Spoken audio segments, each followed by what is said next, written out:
Toronto. Oh. What's that? Soggy table. That's your water. Hello. What's happening? What a crowd. So what a crowd. Thank you for the welcome. So we're going to start audience questions because Fan Expo is all about the fans. So AJ and I are going to be out in the crowd taking your questions, so no need to line up. You just think of your question and toss your hand up. But first, before we do that, going back to the 11th hour, going back to 2010, obviously you guys have made TV history together now, but can you take us back to your first few experiences together and with Karen, maybe the first read-through? What was it like when you first met? Well, we knew each other before. We did a play every day for 6 months, didn't we? Yeah. Whoa, the lights have gone out. Uh-oh, it's got sexy in here. Should we hold hands? Yeah, we already are. We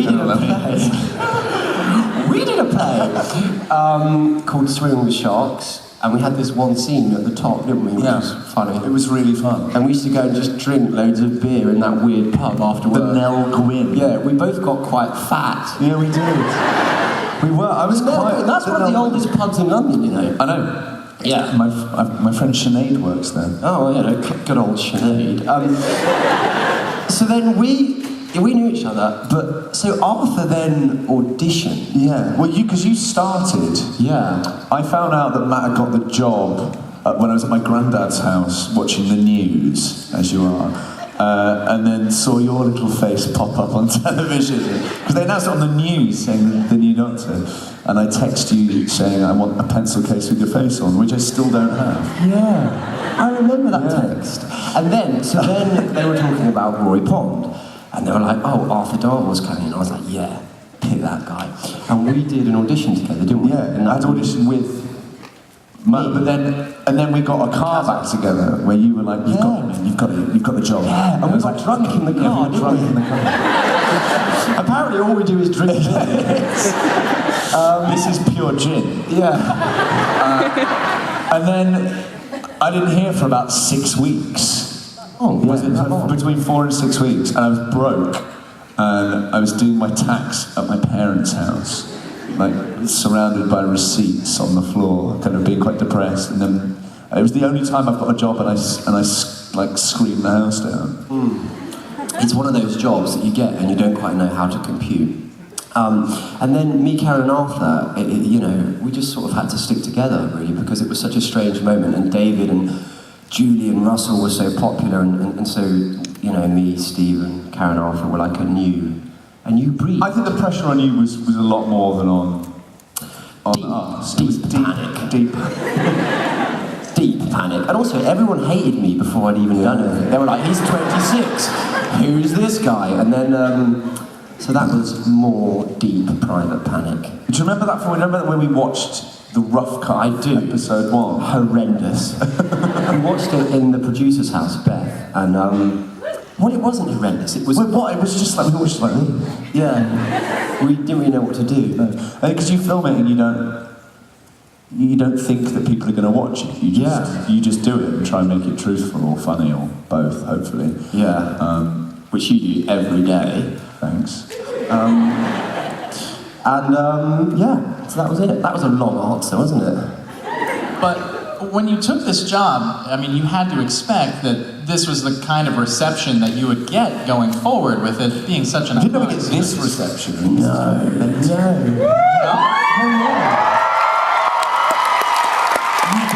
don't, because when we made the first season which was season 5, they didn't even know if they were going to continue to make Doctor Who. So we made the season, the episode went out, the ratings did well, and then they recommissioned it. But at that time it wasn't like and it's unthinkable really that they wouldn't make Doctor Who now. Idiots. So yeah, it was bizarre. It was wonderful though. It was. I look back on those times with great fondness. It's nice to be able to reminisce as well. Like most jobs you do, and then you go, oh God, we're going to stay in touch forever. We're best friends, and then you never see anyone ever again, and you forget about it. And you don't really think about it until it kind of pops up on, a repeat on BBC Two. Yeah, or you get this. We get to come and talk about it with you guys. It's just bizarre. It's like it's the most humbling. Like this, I find this is really humbling. It's like massively weird group therapy. We should have a couch up here, right? Yeah. So we're going to go into the audience to get some questions, but while we do that, I was wondering if you could tell us what you got up to last night, because you were in front of a different big crowd last night, right? Look how it went down last night. Last night was... Tell it, Arthur. It was great. What are you telling? Because you met... Well, we met... Well, anyway, I'll cut a long story short. But to cut a long story short, we danced on stage with Arcade Fire last night. Yeah. It was amazing. And we did a bobblehead. We turned into you guys, and then we met them afterwards, trying not to be embarrassing. Yeah. I'm not quite sure how successful we were. Yeah, because we love Arcade Fire, like we love Arcade Fire, and they're Canadian, so congratulations on Arcade Fire. I feel like I've got to sit back so we don't not include this lovely part of the room. Hi. And also, are you going to scream? Wow. The table! Bloody tables! Get rid of the table! But then what do we do with the water? Spill it, looks like. Oh, feng shui, it's all wrong, isn't it?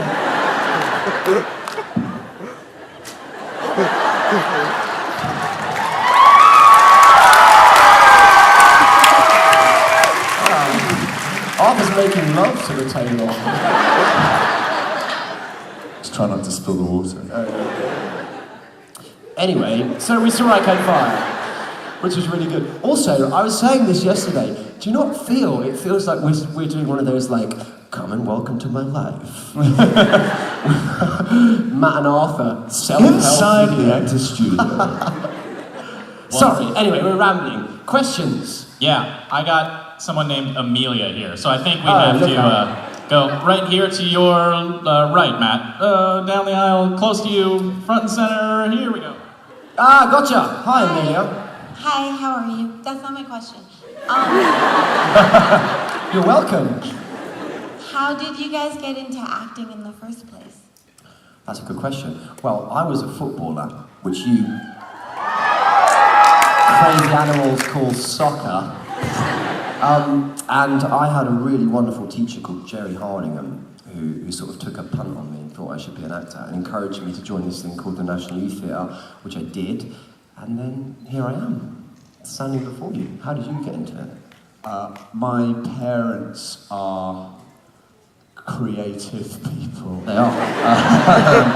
My mum's a puppeteer and my dad is a musician, so I kind of grew up in an arty household. Yeah. And you should check out Playdays, actually. Yeah, my mum did this thing called the Y-Bird on Playdays, which you won't know. If you're British, it's sort of a seminal, huge early cartoon. And then I went to youth theatre and I went to drama school. You went to a really he went to the really posh drama school. Royal Academy of Dramatic Art. Yeah, and then that's it. Yeah.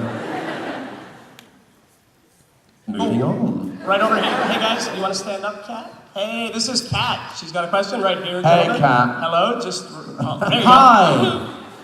Hi there. I just wanted to ask, what was the best piece of life advice you've ever received, and from who? Blimey. The best piece of what?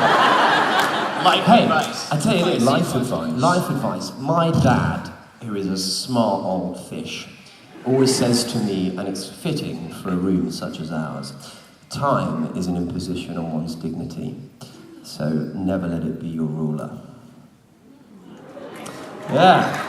David Smith, ladies and gentlemen. Don't look at me like that. Yes, I can. Time is an imposition on one's dignity. I added a bit about never let it be your ruler, but I thought it needed a punchline, so... There's no way I can top that. Yeah, you can. Come on, you've probably got some, like, life advice about a stuffed owl or something. Arthur loves taxidermy. It's not I Isn't love that it. a weird thing to like? It's not a weird thing to like. Yeah, it is. Huh?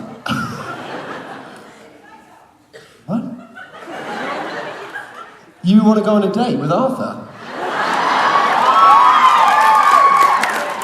I'm very flattered, but sadly I'm taken, but thank you. Tom Courtney, who is a hero of mine, actor, and he said, I was doing a job with him. This is just the only piece of advice that I can remember ever being given. So it's not necessarily good. And I was doing a job with him, and he invited me into his trailer, and he said, Arthur, speak louder. Don't listen to all the young actors mumbling all their lines. Just speak up. And ever since then, I've shouted all my lines. Seems to work. Solid Courtney advice. Yeah. All right, we got Brendan over here to stage. Well, over here. There Brendan, we go. my man, cool hair. Oh, thanks, man. That actually means a lot coming from you. Yeah. I used to have cool hair. Oh, you still do. Oh, thank you very much. Anyway, though, Peter Capaldi was obviously on Doctor Who before, but never quite in the role as the role that you passed on to him. And I was wondering, what advice did you give him in terms of what to expect? I gave him one piece of advice, and it was one line, and I said, listen to no one. Honestly, that's the one bit of advice I gave him. Because this job, you know, it has to be your own invention, and there are so many stages, the costume, the TARDIS, the how you're going to play it, what you're going to do, and everyone has an opinion, and there's such a machine behind it as well. So yeah, that was my one piece of advice to the Capaldi, who I love. He's a cool man. All right, don't love him too much. I'm right here. I'm mean. I'm not even dead yet. I was in the last episode of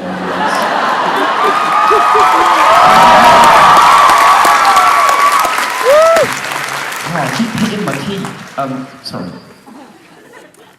Yeah, next one. I'm almost right in the middle here with Sophia. Almost right in the middle. Hello. Hey. Yes. Hey. Sophia. So which was the most fun episode to film and why? Dark Train. It's hard to put it into any kind of order, because they were all so much fun. Apart from... The Pandora opens when you're so cold. I didn't mind that because it was good. Yeah, it was a crack. Hey, come on. I think Croatia was hard to beat. Croatia was amazing. Where we made Vincent and the Doctor and Vampires in Venice. They were pretty fun. That was really, really fun. And it was the first time we'd all been... It was like something just happened down there that no one else... It was the first time we'd all been... It was like being on holiday together. It was. And we took over this little town in Croatia, which was this beautiful town, but it was off-season, so nothing was open apart from this pizza place called Merkek Pizza, which we ate in every night. Yeah. And just had a bit of a jolly. Yeah, we did. And there were great people in that. The Yeah. guy that played Vincent was an absolute hero. He's a cool dude, Tony Curran. And Helen McCall, Tyrannosaurus Rex. Tyrannosaurus Rex, yeah. And Helen's divine, and, you know, Helen's divine. I don't know why Helen McCall, actually. She was divine. There was just good people in that. Yeah, so that was fun. Yeah. But they were all so much fun. And we had Too Confidential back then, which was good fun, wasn't it? I mean, yeah. I mean, Barrett, yeah, it was great. Just embarrassed myself a lot watching that, making that. Yeah, okay. Okay, I'm over here on the right between Jamie and Ryan. Hi, I thought guys. their costumes were great. So, Ryan, what's your first question? Do you think bow ties are actually cool? Let me ask you the real question. Do you think bow ties are actually cool? Yes. Yeah. Bow ties are cool. That's how we roll. All right, and You look Jamie. good as the Doctor as well. Jamie, go for it. What's your favorite companion besides Amy?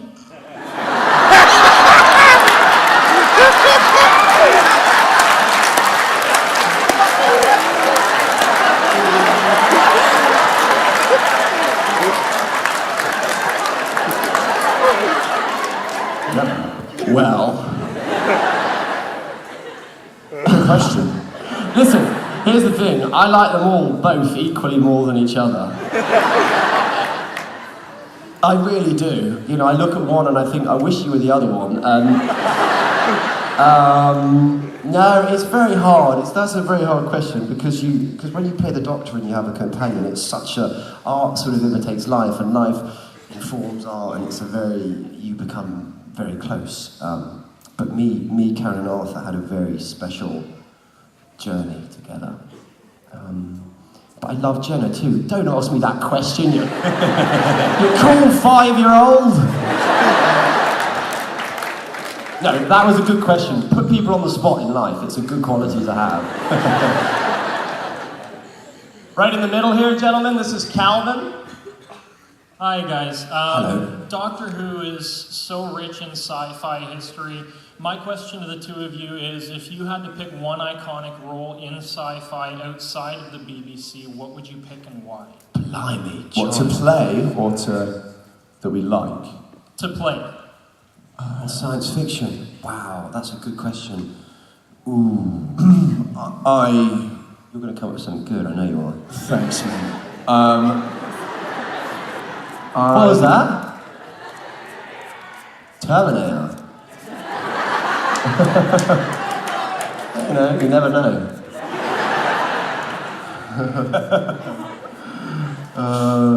They're going to shoot me. I'd like to play Jabba the Hutt. Yeah, that's a good one. You'd have to put on a bit of weight. You'd be a good Jabba the I Hutt. love it. I would absolutely love it. I went to I'm quite a big Star Wars fan, and just relating. Yeah, play the crowd. And I went to Paris the other week for a week, and there was a Star Wars. This is a really boring story. It was a Star Wars exhibition, and I thought it was like in the middle of Paris, but I have a very bad sense of direction. I walked for 3 hours in the blazing heat and got to this like car park. Oh, it was horrible. But then got to see Jabba the Hutt's eyes, which was quite amazing. That's all they have left of him, is just his eyes. Why were they in Paris? You know. Also, why is there no context to Jabba the Hutt being in Paris? I don't know. That's just the story. Yeah, I don't know. I mean, cool. Who would I play? I don't know. Can I come back to you and think about that one? Because I don't want to get it wrong. And I need to think about good science fiction characters. I've got to go back. I want to go back in the day, like someone old, someone weird, someone cool. Sounds like the Doctor, but not. You've already played the best one. Yeah. Yeah. All right, we got Hannah on the floor way over here. Yes, the left side's finally getting some time. Now this question is to both of you. What was your favorite line to say on Doctor Who? Rory! Rory! The number of times I had to say Doctor was just ridiculous. Me and Kaz did. Okay, Doctor? Let's do the whole prefer. You do one and I'll do one. Me and Kaz did this the other day. Go. Doctor. Doctor? Doctor! I always Doctor! Doctor. Doctor! Doctor. Doctor. We said that we could record these and we wouldn't have to turn up to work and just To play the episode. various. Like, in some episodes, you'd have like 20. Yeah. Arthur always used to like doing this. He'd go, "That's the Doctor." They never used it. I tried to make it my catchphrase. Oh, that's the Doctor. Yeah. I like saying Geronimo, which was, do you know, and I was never meant to say it more than once. I just started adding it in, and then it stuck. Yeah. I only said it in that regeneration episode, and then I stuck it in The Beast Below, and from then on we just were like, oh, yeah, it's pretty weird. I can't say shut up Hitler. Oh yeah, and then punch him in the face. Yeah, that's the winner. That was one of those ones where... I'm putting Hitler in the cupboard! That was good. That was good. That's one of the, you open the script and go, thanks. Although someone showed me a line today that I had to write on a poster saying, if you, oh no, what was it? Christ, I forgot. Chocolate for breakfast. If you don't feel sick by mid-morning, then something's wrong. Something like that. It was funny in my head. Right in the middle here, fellas, at the back. Right down the middle at the back. Hey. Hello. I've got Isabel and Rihanna. They just met today. They're already best friends. They have one question, but they both want to ask it together. Go. We're huge fans of Karen and the Babes. I know Karen's not here, but can we get a song? What about, I see a little silhouette of Scaramouche, Scaramouche, can we do the Fandango? Thunderbolts of lightning, very, very frightening. Galileo, Galileo, Galileo, Galileo, Galileo, let him go, let him go. I'm just a poor boy, nobody loves me. He's just a poor boy from a poor family, sparing his life and his monstrosity. Easy come, easy go, will you let me go? It will not go, I will not let you go. This will not, I will not let you go. This will not, I will not let you go. Will not let you go. Will not let you go. Let it go. No, no, no, no. Oh, mamma mia, mamma mia, mamma mia, let me go. Beelzebub has a devil put aside for me, for me, for me.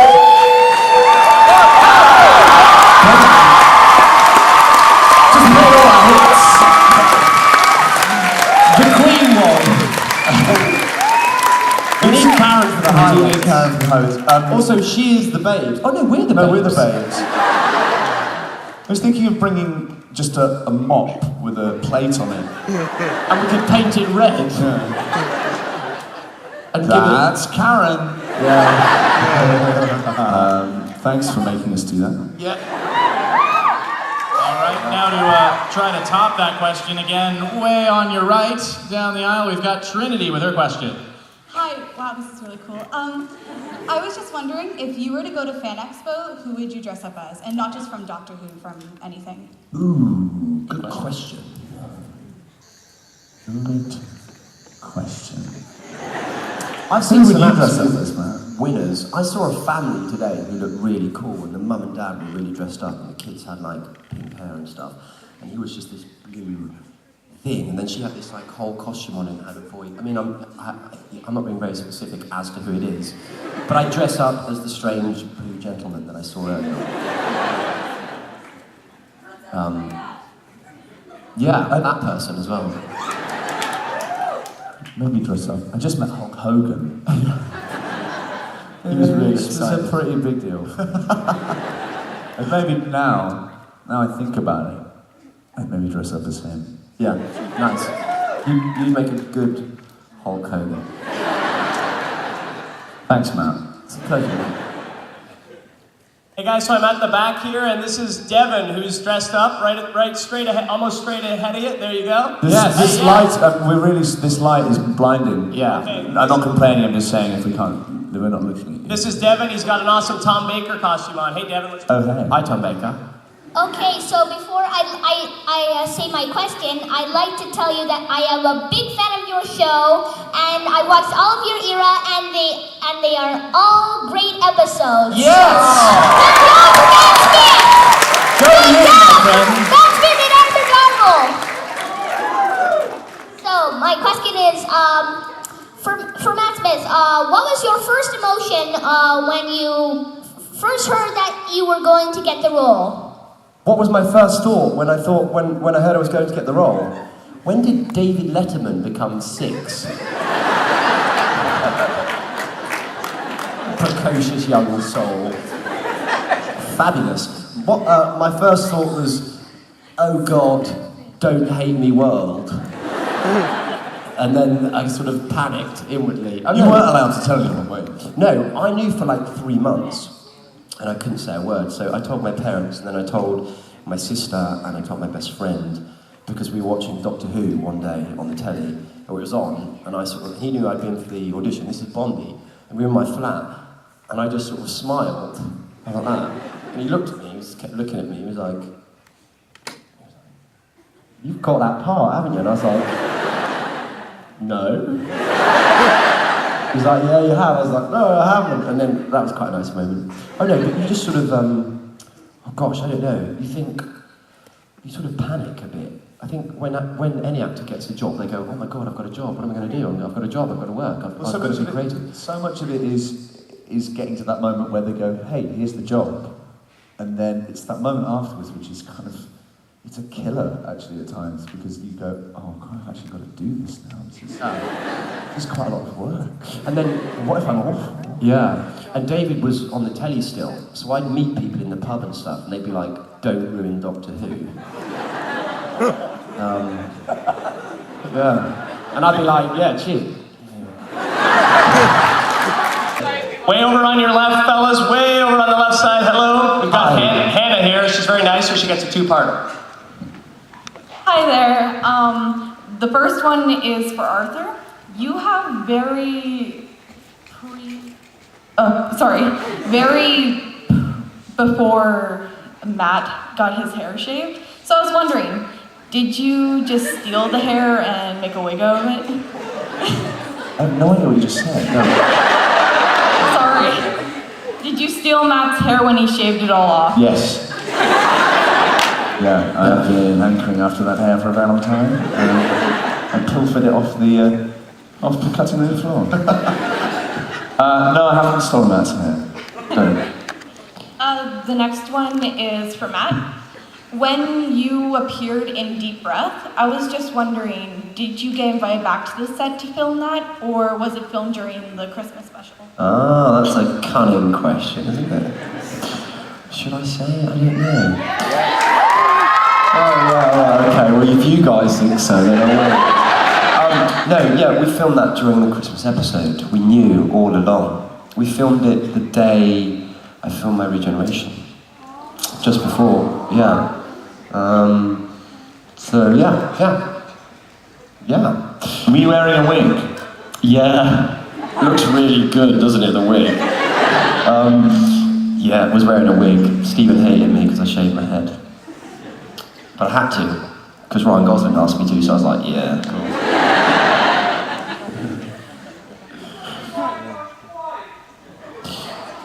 What was that? He said, "Oh, I know, yeah, hey, maybe there's a third." You just never know. I'm with Victoria right here in Estonia. Hi, Victoria. Hello, Matt. I just want to know if there was a moment behind scenes when you were filming the show that really stood out to you. That's for both of you. Yeah, was it Stand in a box in the dark. Just grooving, just singing to each other? That's what we used to do just before, because you're in this little box, and we'd just be like, da, da, da, da, da, da, da. And then going, "We're in the TARDIS." There were several times where Matt would turn around to me and just go, "This is our job." A lot. And then the screening in New York was amazing. That was one of the crowning moments of our time in Doctor Who. We had this amazing screening in New York, and we didn't know that America was into Doctor Who, North America, and Canada. Yeah, and that was a really special time. That was amazing, yeah. Yeah.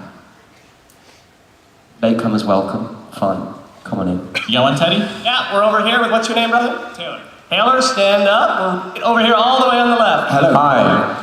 Because you both are experienced in musical theater, do you guys ever wish there was a Doctor Who musical episode? Yeah, I always said about that. There was a plan that we were going to. Anyway, I don't want to crush your dreams. We were going to write one. We were going to do one for the DVD extras, and Arthur was going to write the music because he's a really wonderful musician. He was going to write it, but then it never materialised. It's bigger on the inside.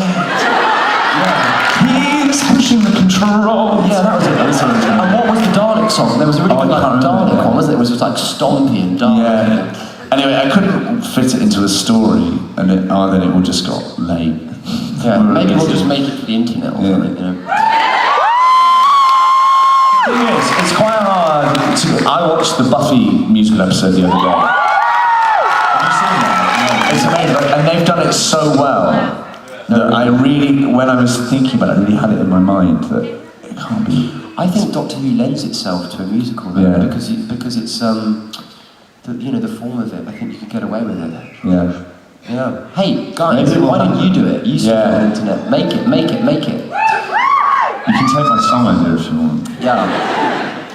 All right, I'm with Yusuf right here towards the middle. I actually changed sides to your left a bit more. There we go. Here's Yusuf. Hey guys, I think I can speak for everyone when I say that we don't just love you as actors on Doctor Who. You guys are brilliant actors in your own right. Thank you. So I'm just curious, how difficult did you find it breaking away from your Doctor Who characters and not always being typecasted as characters similar to the Doctor or similar to Rory? And do you have any advice for actors who are dealing with typecasting? It hasn't been an issue, which is great, and I think it's only an issue if you make it an issue. You see actors who get stuck in their own, but we're both curious people and thrive on variety and thrive on trying to tell the story in the right way. And you just have to, I don't know, you get lucky with the parts you get offered to an extent, but you also create your own luck a bit, and I think it hasn't been a problem. You just have to stay true to what you do. Yeah, and take risks. And, that's why I did a musical. I was like, I can't really sing, go and do a musical. So, and I think if you can find that diversity and you're brave and you're courageous with your decisions, then hopefully you won't be typecast. But also, this is a job where you're always, I don't know, I'm finding out that anyway. And the doctors that I talk to, the previous doctors are like, and also like when I see David Tennant, I'm like, oh my God, it's Doctor Who. So I think there's a sort of, the history and the legacy of this show is always, and it's quite a nice thing to hold on to. Yeah. All the way on your left again here, fellas. Hello. Hey, this is Molly. She's 12 and she's got an awesome TARDIS on. Cool. Hi. Hi. First of all, I love you both. We love you, Molly.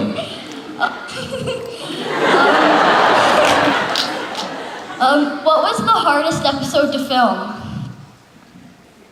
One Christmas, it was really snowy in Wales, and we were filming over the Christmas period and in a castle. Oh, which is like a big fridge. And it was a double episode, and it was great, but it was just hard. The Gangers episode. The Gangers. Oh, that was cold, man. That was cold.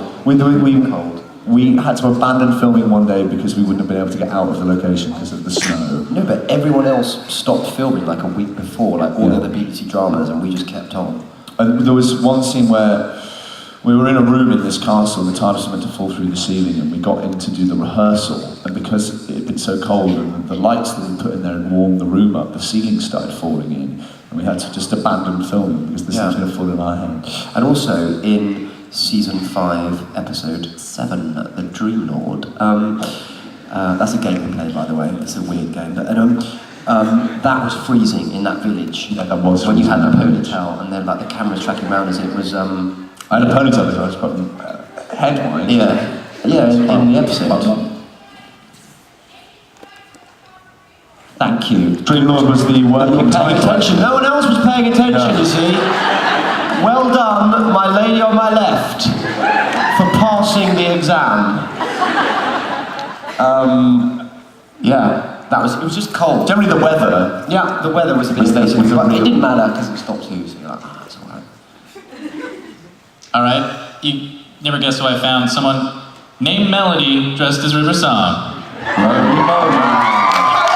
Sweetie. Okay, I've planned this question for months, literally. Doctor Who's a show that brings so much excitement to all its fans. So what scene or sequence were you most looking forward to and excited to film? In the scripts. Yeah.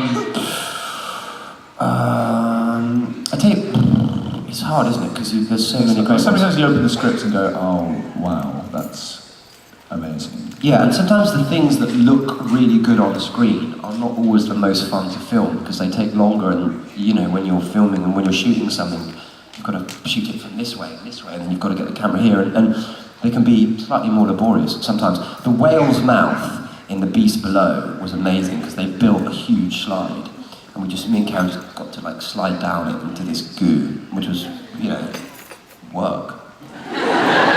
So run the risk. Like Run the Rip. Oh, what was that game with the guy with the long hair? Funhouse. You're not going to say any of these references. Sorry, this is like an English with Telly and Martina. Oh, that was so good, and the cars at the end. It's irrelevant to everyone in Canada. But check out Funhouse online. Pat Sharp. Oh, classic. Classic Pat Sharp. I met Melanie and Martina. Did you? Yeah. Cool. Were they old? They were older. Yeah. AJ, if you don't have to pray, I'm with her on the left here, guys, at the front, on the very left at the very front. And this is Matea, the young lady who passed the episode exam. So you question. Hi. Hi guys, I'm originally from the UK and I've been in Canada for 8 years, but watching Doctor Who has helped me feel more connected to my British heritage, so thank you so much for making an amazing show. So my question is one for Arthur, one for Matt. I was wondering, Arthur, what it was like working with David Tennant on Broadchurch, and Matt, I wanted to ask you what it was like working with Ian DeCasecker, who plays Leo Fitz on Agents of S.H.I.E.L.D., in the Ryan Gosling movie. Wow, that's great. It's a really well thought through question. Yep. Well asked. Working with David is great. I haven't had to do that much with him, but the stuff I have got to do with him has been really good. And it's very different to working on Doctor Who, working on Broadchurch, because it's so very, very serious. Yeah, but it's great. It's hard, but I love Chris's writing. Chris Chibnall's an amazing writer, and he's the main reason why I wanted to do that job, because we all accepted it without seeing scripts, which was a bit mad, but really paid off. So yeah, it was difficult in the best possible way, but David was really great to work with. Yeah. I can second that about David as well. I haven't worked with him. He's a cool cat. Well, I've got Jaden with me to your extreme right, like right by the stage. All right. Hello. Okay, Jaden, go for it. Okay, so I'm like huge fans of both of you. So my question is, who was your favorite person working with on Doctor Who? Apart from each other. Yeah. Or K-Face. K-Girl. The Gillen. She just lists you the list of appalling names every African. Edit. No, so yeah, she can't defend herself. She's not here. I mean, we were very lucky because there's so many wonderful actors that come to the show. So we had Tony Curran, who we mentioned, and Michael Gambon in Christmas Carol was brilliant. James Corden was great as Craig Owens. He was a cool guy, and we were just so lucky. But I think ultimately we were sort of spoiled with each other. Yeah. Like Alex as well. Alex Kingston, there it is. Yeah.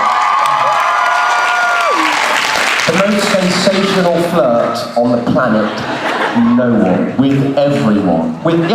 Even with herself in the mirror. It's incredible to witness. Question? Yeah. Teddy, if you're not ready, I got one more right here with Grace. Go for it. Here we go. Hi. My question is, if you could live in any fictional world from like a book or a TV show, what world would you live in? Narnia. I was obsessed with the original wardrobe. I had a map of Narnia on my wall and used to pray that I'd dream that I was in Narnia. That's a good one. That's a really good one. Totally just wanted to be Mr. Tumnus. I've always been into like the 50s and stuff. I'd sort of like to hang out with Sinatra and Marilyn Monroe and all. That's not as good as Narnia. That's not a fictional world, is it? Okay, let me think. It kind of is, man. Hollywood is okay. It's not. I mean, I've always said, can we include sort of like Doctor Who-esque time travel in it? I I'd get the TARDIS, I'd pick up Sinatra and Monroe, take them back, check out some dinosaurs, go back to the 50s, watch a bit of jazz with them both, get Sinatra to sing, and then go and watch England win the World Cup.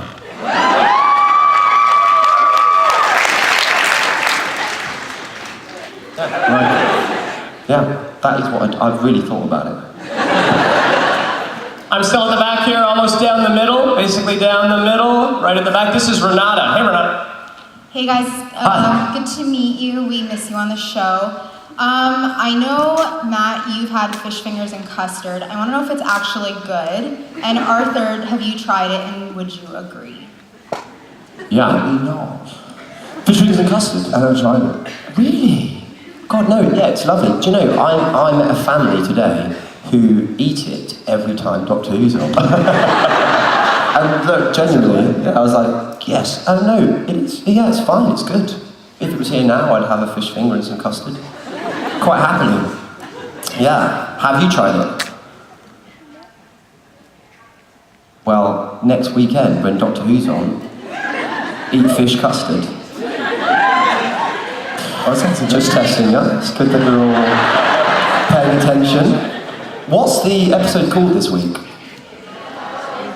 Again, good knowledge of Doctor Who. So you are definitely fans. And we've got a fan right here. I didn't move too far from where I was. We got Georgia with me. Hi, so we've had historical figures like Winston Churchill and Vincent van Gogh on the show. Who else would you have liked to have seen as like a historical figure on the show? Wow, like Rasputin. I mean, Henry VIII. Henry VIII would be quite fun, wouldn't he? And all his mad wives, and him just like, maybe they could be aliens or something, and that's why he's chopping their heads off. Because he's the only one that understands that all women are aliens. At least to me, I mean. That's amazing, that's a good answer. Yeah, well, thanks. Cheers. It's, that's why I'm here. Got one, Teddy? Yeah, I'm over here on the left, on your left side, fellas. Yes. Hello, hello. Let's have a bit of love. The left's getting some love. Geronimo. Hi guys, I'm Maggie. So my question is, what are your current phone ringtones? My phone's on. My phone's You dead. absolute lunatic. I know there's someone in the audience. I used all my latest battery on taking pictures of Hulk Hogan. Yeah. I think mine's just really boring. Mine's just ring, ring. Ring me. Has anyone in the audience got my phone number?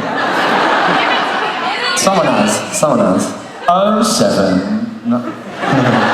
It's not ringing. No, it's not ringing. It's not ringing. Still don't think it's ringing. I have to pay some serious roaming charges at that time. Although I could just... Here we go. Oh no, it's just vibrating. Thanks. Thanks, that...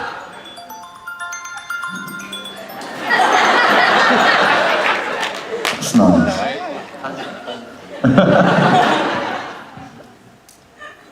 Hi. Alright, so there you go. We got Denise with me right here. Just move back a little ways. Hi, my question is, do you have a favorite villain, or is there a villain from a different era you would have liked to interact with? Yes and yes. Favourite what? Favourite villain, and is there a villain from a different era you'd like to interact with? I know the answer to that. Oh, well, okay. Go. The Silence. Oh, nice. Yeah, good answer. I just really like them. I like the way they move. I like Marnix. Marnix was great. Marnix was amazing. Marnix was the guy who played the big silent. Yeah, and he was Dutch, you know, so he was like, I am just the silence. And, he was brilliant. He was a cool guy. Mine is the Weeping Angels are my favourite. And I sort of wish I got a bit of time with the Master. But I've got a theory that actually I'm going to come back as the Master, and it was all a hoax the whole time. Have you signed a contract for that? No. I'm pitching it to Stephen. We're going to see what he thinks.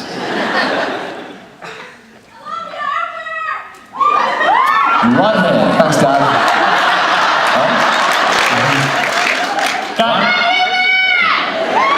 Bit of man time, you see, that's what I want.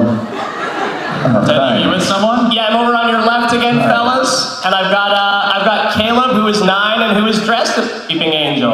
Oh, wow. Where are you, Caleb? Oh, hi, buddy. I'm here. How hard is it to remember all your lines? Well, how hard is it to remember all our lines? Yeah. Well, for me, it wasn't too bad. For Matt, I honestly have no idea how he learned it. Seriously. I know you're here, so I'm not just sucking up to you, but I was every day just overwhelmingly impressed by how brilliant, but not only, because you don't just have to know the lines, you have to know them well enough to be quite free with them and to be able to play with it. And you had like 7 pages to learn a day. And it was intense. Thanks, mate. There's no way around it. It's like homework. It's like every night you go home and you've got to do your homework, and I just get a sheet of paper and go da-dum, da-da-dum, and just do it, and it would take ages, and you sort of, It's slightly soul destroying, isn't it? It is a little bit, yeah. But then you remember, like, you're like going and you're facing like a Dalek and stuff, so it's fine. But it's like, this job is a lot of work. It's all encompassing. I know Peter feels it now. He's like, whoa, it's just huge. And talking to David and just other doctors about it, they all go, that was the great challenge, is the line learning. Not easy lines as well. No, it's like a lot of them you go, I have no idea what this means. Yeah, it's like there's a quantum star and there's a perception filter coming around, and it's like all this mad stuff. And but you know what, right? What I would do is I'd go. So let's say, for instance, there's a perception filter and there's a pink elephant going to walk in the room, and if we don't get the pink elephant out, then the perception filter is going to dissipate and time is going to collapse. So then I would go, right, I'm going to walk down the shop, so I'm going to buy myself a banana, I'm going to put my banana in my cereal, I'm going to sit down and I'm going to have a rest. And so you would apply the logic of the second part to the mad sciencey part, and hopefully it would appear to make sense.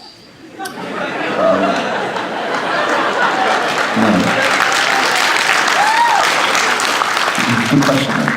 All right, we got Jeff with me way at the back here. Hey, Jeff. I just want to know, you guys do cons all the time. What's the best question you've ever gotten? What's the worst? That was the best one. Yeah. And the worst. Next question. So, we are that brutal, seriously, next question. I'm joking. Thanks. You got one ready, Teddy? Yeah, this is Marissa here, and she's wearing a really cool fez. Nice fez. Oh, where are we? I was just wondering if you think your personalities are at all like your characters? Are our personalities like our characters? No, the Doctor's way cooler than me, and Rory's way cooler than Arthur. Matt's implying that I'm not very cool, but Arthur is cool, actually. He is cool. But Rory's cooler. Rory is pretty cool. In his gilet. You guys don't know what a gilet is. It's his little coaty things that he used to wear. I think you always have to put something of your, Rory's got my face. But you always have to put something of yourself. Yeah. Especially playing with a character for such a long time. It's quite a challenge playing something quite close to yourself. I always feel it's always a temptation to take it away. But I think there are elements of the Doctor in me and me in the Doctor, but ultimately he's a way cooler person than I am, so it's all him, really. I always find quite a pressure because Rory was ostensibly just the nicest person. Yeah. And, waited 2,000 years for his love. People always look at me with that, like, oh, you're so nice. Yeah, actually I'm horrible. Yeah, to be around, he is. This is all an act. We hate each other. Yeah. All right, we've got Emily with me right back. Hi, Emily. Right here. This is really cool for one thing. It's pretty cool. I actually recently just got out of a job that I really hated. So I was wondering, what is the worst job that you've been stuck with? Job. Good question. On my first day working as a glass collector in a pub called the Rat and Parrot, I knew that I'd get a laugh from you. someone was sick. Like, you know in pubs when you walk in and they've got like the carpet before the carpet. So it's the carpet that you wipe your shoes on. So it's like Uber carpet. Someone was sick on the Uber carpet and I had to clean it up with a dustpan and brush. That was a low point. That's bad. Yeah, and I was really keen to sort of make a good impression on the first day. But you were a glass collector, not a sick collector. Exactly, and now I think back, I should have gone, you know what? That is not my job. Yeah. I had a similar story, but it didn't happen to me. It did happen to me, it happened when I was working, but I used to work in a skateboard shop in Birmingham, where I'm from, and we came in one day and someone had pooed on the side of the shop. And and there was a little McDonald's napkin just next to it. And I won't be too graphic with it, but they weren't very well.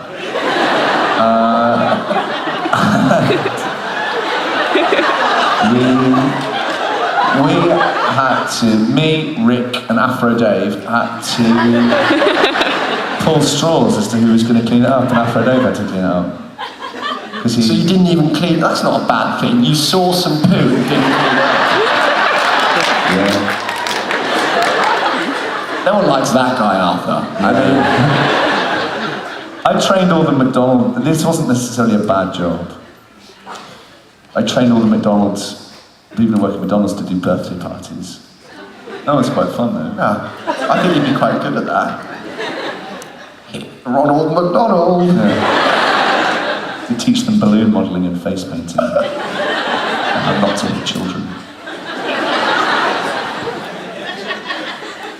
So I'm over on your left again, fellas, with Harry. Over on your left. Yep. Hi, Harry. Hello, Hi. This is Harry. Apart from the 11th Doctor, who is your favorite Doctor and why? I change this answer every time I give it. Go on. I'm intrigued to know who your favourite Doctor is. Apart from you? Yeah, thanks, mate. So yesterday I said Tom Baker, but I think John Pertwee, but just because he's growing. Yeah, well, I think he's great. Yeah. But everyone brings their own. What was that?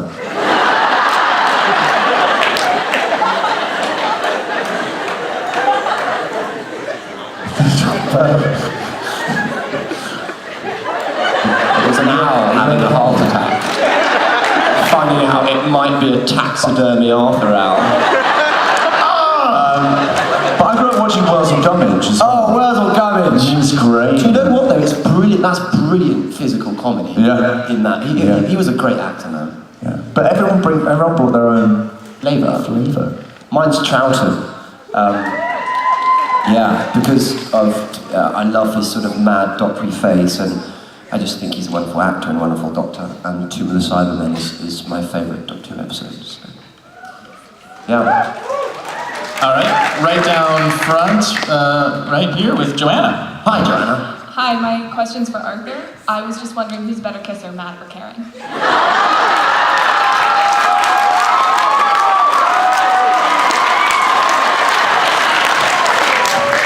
A lady never tells. I don't know, Matt. Yeah. Straight up, Matt. These bad boys. No. How many times did we kiss? We kissed in dance offs. Yeah. A few times. I was always kissing Rory. Always kissing me. Couldn't get enough of this. So, yeah. Do something funny, just kiss. Yeah. Yeah. Take away from the. Yeah, no. Okay, yeah.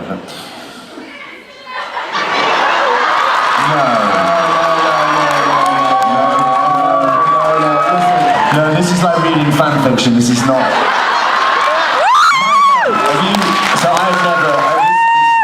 This is descending into an 18+ audience.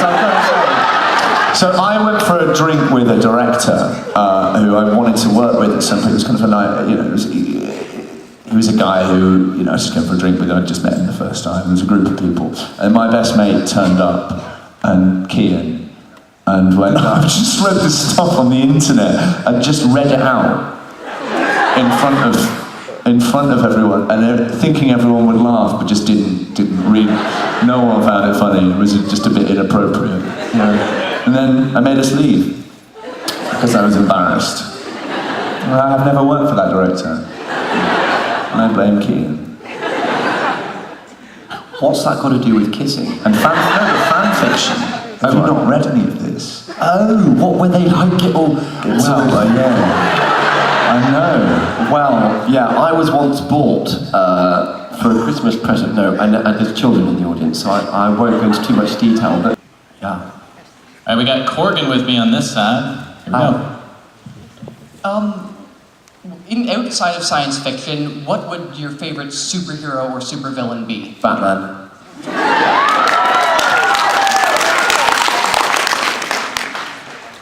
100%, and the Joker. There it is, right there. Hi. Hey. Cool dress. Teddy? No, go for it, buddy. I don't either. I was moving through the crowd, but there's someone right here. Spontaneous, go for it. Hi, I'm Katie. Hi. Right up front. Hi. My question is, both you have a lot of scenes with the character Amy. What's your favorite scene with your character and Amy together? Mine's really odd. I like the scene where we woke up on the Tesselector and we're being chased by jellyfish. I just thought it was a really funny scene. Just for the two of us, that was a good scene. You had a lot of amazing stuff there, you and Karen. That relationship became so good. Yeah, I mean all the stuff, all the New York stuff. The girl who waited was just amazing. I thought Karen was amazing in that as well. Yeah, oh God. I mean, Karen's, you know, from another planet in so many ways. Like, she's brilliant. But the three of us, God, do you know what was actually a cool scene, looking back, was that stuff in the park in the 11th hour when we meet, and there's a 3-shot of us going, oh, we're gonna do this, we're gonna do this, and we just, but we ran out of time, and so we shot it just as and it was rainy. Yeah, and that was really cool. Yeah. I'm down on the left here, just under the bar. Can you see me? Hello, hello. Hi. Do you want to stand up? This is Dahlia. She's dressed as Amelia Pond, and she looks a lot like Amelia Pond. We met her too. Yeah, it's a good Amelia Pond right there. And this is her 11th birthday. It's her big 11th birthday trip, and she has a question. Is it your birthday today? I was wondering if you could sing me happy birthday. Bloody right, I could watch. It's Daria. A 1, 2, 3, 4. Happy birthday to you. Happy birthday to you. Happy birthday, dear Daria. Happy birthday to you. Birthday, Daria. 12 when it's all, you know, it's a mad age. It is, honestly, 12 is when the world explodes. All right, we got Izzy with me. Oh yeah, gangster doctor. Oh, look at that. All right. Number 1, thanks a lot for making me miss Into the Dalek, and number 2, how did it feel to put on old makeup in the last episode, Time of the Doctor? Good question, my man. It felt cool. It looked really cool. It takes like 5 hours, so I have to wake up at like 3:30, and then you're in the chair at like 4:30, and then you do makeup till like 8, and then you shoot all day, so it's really tiring. And they glue it to it. It takes. I mean, you've had. That was funny. Something about looking in the mirror and seeing not your face. And I was like chasing around like this. It made me speak to Rebecca McKellen, I felt. Yeah, having an old face. Yeah, it was cool though, man. It was it's good fun. I love all that makeup stuff. Yeah. It is just odd looking in the mirror and you just seeing someone else's face. Oh God. Cup. right, I've got Eric with me. He's got a great question. Hi, Eric. Hi.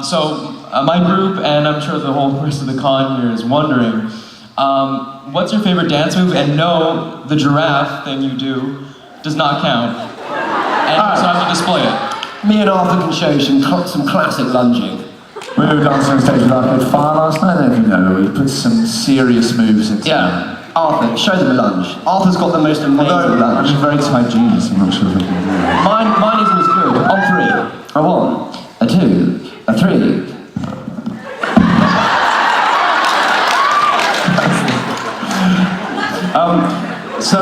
Yeah, that's a classic lunge.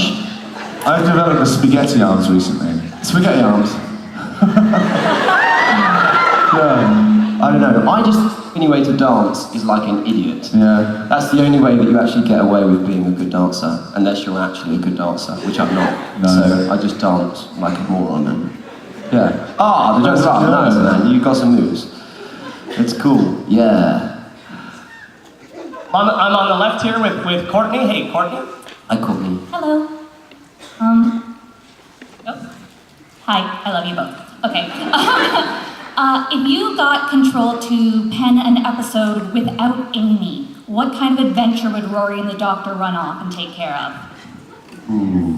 Good question. Question? Pen it now. Okay. Doctor wakes up, picks up Rory Pond, says, Rory, we've got a problem. Amy's trapped. She's lost all her hair. We've got to find her.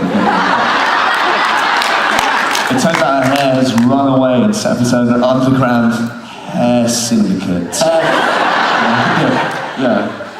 And all and across... spawning ginger hair on heads around the world. Yeah, and all across Britain, hair salons are opening of their own accord.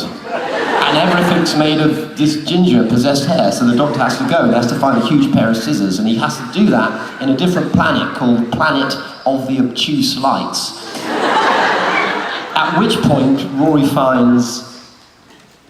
Going with this, you're going really well with this. At which point, Rory finds a man named Clive who has a huge pair of scissors, and it's got scissors for a mouth, and he eats.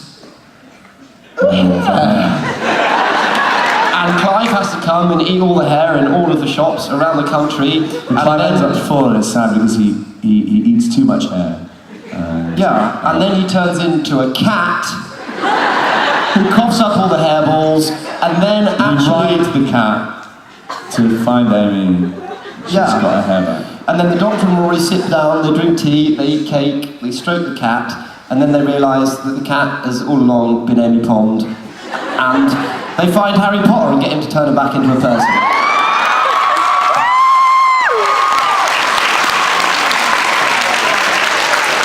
Watch out, Stephen Moffat. We are gonna... Rory dies, obviously, 6 times. He's strangled by the hair. He's asphyxiated by the hair. He eats the hair and it explodes on the inside. All the time the Doctor's like, oh yeah, see you in a few hours. Yeah. You've got to add Rory dying. Good point. It's not an episode of Doctor Who without Rory dying, is it? Alright, we got Reagan with me. Reagan, right? Yeah. All the way here on the right side. You're very tall. Alright. Hi. Hi. Okay. So my question for Matt is, if you had another catchphrase, what would it be? And my question for Arthur is, if you were the Doctor, how would you play him? My catchphrase would be, Wombat's so groovy. As for you. I would not want to play the Doctor. Because I think it's already been done how I want to see it done. You are very charming, and I am susceptible to flattery. Over here, left at the very, and this is Ipeni. Hey. Hey, this question comes from the that is wearing similar boots, or maybe even the same boots he wore as the Doctor. So I was wondering, Did you guys take any of the clothes you wore on set? Because you guys wore some amazing outfits. Yeah, I've got every costume and pretty much every pair of boots. These aren't actually them, but those are nice boots. Yeah, these are cool boots. These were actually bought by the costume designer Howard as the Doctor when I got the purple outfit, and he got these new boots. I was like, do you want to wear these? And I was like, no, I want to keep my old boots because they're more agile, and these are a bit clumpy. So I just started wearing these in my life. But I've got the costumes and the jackets, and they're really cool, but you realise I'm never going to be able to wear them. What am I going to do? Wear them at a party? Hi, I've come as the 11th Doctor. Yeah, they'll be like, yeah, dickhead. Sorry, swearing, sorry, children. I only wear a gilet at home. No, I didn't take any of the costumes. Not a checkered shirt. Not a checkered shirt in sight. Or a pair of shorts. No, I haven't even got the Roman outfit. We did steal things at the end. I've got bits of the set. Bits of TARDIS we took. Yeah. All right, we've got time for just one more question from the crowd, and then we're going to go back up on stage. So here's Felicia with me, right here on the right. Hi. My question is, Matt, what's your favorite Rory memory? And for Arthur, what's your favorite Doctor memory? The character or the actor? Oh, the character or the actor? Your favorite character moment. Okay. There's a bit I've got many together. Go on. I just liked it when you poked me. Yes. When I came back in. Yeah. And it was like that was in the Pembroke Opens? And yeah, and I came back in and we walk out and then I come back in and I'm like, and you're like, poke. Hello. Yeah. And I was always poking or hitting you in the face. That's my favourite thing with us. We'd like do a scene, and then I'd go, oh, I'm running out of acting ideas. Smack! You just have to pretend that it doesn't happen. You loved it. You loved it, Dr. Perfect. Yeah, I like that's one of I just really enjoyed it. I share the same one actually. That was cool. Either that or the 11th hour when I poked you in the head. Yeah, that was good. All right, we do have the wrap, but we know that there's something special that you wanted to give away. So how do you want to handle that? I don't know. Where is it? It's right there. It's not that special. Why don't we go, let's answer a question. Okay, what is the capital of Sweden?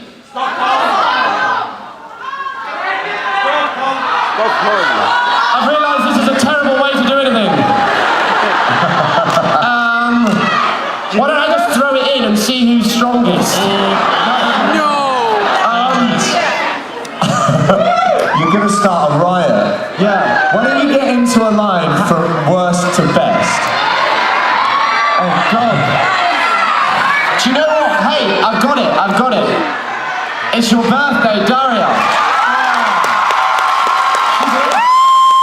She's gone. Daria's left. She actually had to... My man, right here. Come on, buddy. It's all for you. Yeah. You were cool. There you are, dude.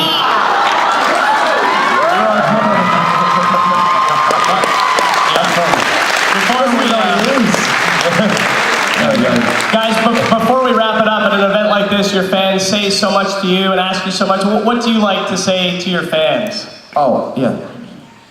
This is always really humbling and it never... Was that a dog? Someone's concealing a small animal. Wow.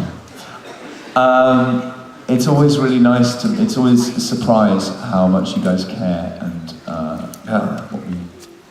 Yeah, and I'm not on Twitter and stuff, so for those of you that are on Twitter, and for anyone that has been to other conventions, I just want to say, because if I was on Twitter, I always think I'd say, thanks for queuing up for so long and paying, and it's a lot of money to come to these things, and you pay a lot of money, and it's, thanks for that really, because it takes, you travel a long way and pay a lot, and these things are cool, so that's what I wanted to say. Yeah, thanks.